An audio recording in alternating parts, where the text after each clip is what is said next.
Ganito kuya, sige plan po para malaman nila. Okay. Si kuya, kumarada sa labas.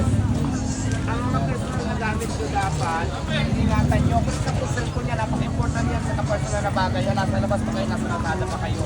Ang mga tao dyan, sasakyan, labas-pasok, magandaan.